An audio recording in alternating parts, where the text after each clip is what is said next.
first ACL injury was in 2015, coming out of prep school. I tore my ACL first. I was at a LA Fitness. My first time I went in school when I tore it. I was at a local gym hooping, and then I tore my ACL. So prior to tearing my ACL, I sat out that year.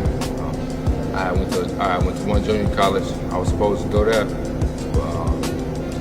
things didn't work out as well. It didn't go as planned as I thought. When I was going there, the coach told me, just get healthy, and then when the season started, he gave me a scholarship and I'd be ready. But when the season came around, I went to a team meeting, and when I went in there, he flat out told me, like, you tore your ACL, you got hurt. I don't know if you're still the same player. I don't know if you're good enough. So, like, you don't have a spot on the team, nothing like that. So I took that personally because he promised me that I have a scholarship and a spot on the team. So I ended up transferring. I transferred to another local junior college in Chicago, and then the summer there, the season started. 4 games into the season, I tore my ACL again. So it was like kind of hard for me. It was my second injury. I was real hurt that I tore my ACL, but I kind of already knew what to expect from my first injury.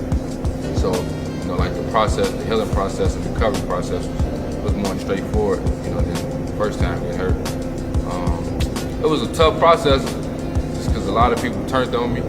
I said a lot of people started losing faith in me. A lot of people thought I was done with. I was hearing people saying like, he over with now, he can't hoop no more. He might as well retire.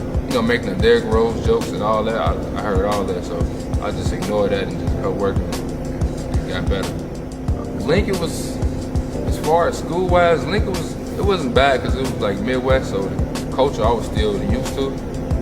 I was down there with like a lot of St. Louis, Kansas City kids, and it was just kids from all over. But Lincoln was like school-wise, it was a good experience. Basketball, I didn't see like really eye to eye with the coach, so it was like it kind of like went downhill. I still want, to this day, I just that's why the best thing to do was just to leave and just start somewhere else and start a new journey. So Lincoln, it was a good experience though, because I actually got to experience the HBCU before COVID came. So I actually got that real experience at HBCU at a university before we had all these rules and restrictions. So it was a good experience though. I learned a lot. I can definitely say I learned a lot from Lincoln. It's kind of like you go from like you seeing guys that you competed with in high school. You seeing them at the Division I level or whether it's pro or whatever. And it kind of like hurts you because like you supposed to be there because you didn't play against these guys and y'all didn't win at it. Y'all didn't have some tough games and everything. So getting hurt now it's like you don't know what's next. And that was the first time that people always used to tell me like have a backup plan from basketball. So that was the first time that I really sat there and really thought about that. And the crazy part is, even though I had surgeries, like now I still ask myself like if I just stop hooping, what would I do? And it's still like just kind of like wondering. I really don't know for real. I don't really have a clue what I do. So it's kind of just like it'll like it's a humbling process too, also. But it's just crazy. Stay yourself. Everybody like in my neighborhood, they always say like the good thing about you is you be yourself. You're not easily influenced by people around you. Cause where I'm from, like it's easy for me to just do the wrong thing. I can wake up every day and do the wrong thing, but instead, like I'm myself.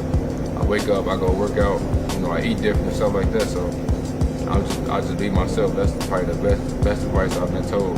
Like from my neighborhood, he a 12, so he'll understand what's going on. He'll see all the people that's dying back to back. He see everything. He understand what's going on. Because when I was 12, I understood what was going on. I'm pretty sure, they all see. So I tell them like, you see what's going on now. It's either the streets, the streets is like rigged. Real for real. Are you going to be dead or in jail living? And I know people used to always say that, but literally all the people I grew up with, either dead or in jail. It's still some that's left. That's still good people that's out, but half of the people I grew up with dead or in jail. I always say like I know people growing up, they always have like idols and stuff. Now, I always looked up like to D Rose because we come from the same. He from Inglewood, he from the south side of Chicago. I'm from the south side of Chicago. We both come from the same, from the same. But I always said I want to have my own game, like to be honest. Like, you might still move from this player, but I always say I want to be like my own player. And I be like, oh yeah, you want to be the next Bob? I want to be the next Joell Davis, stuff like that. So that's how I always looked at it.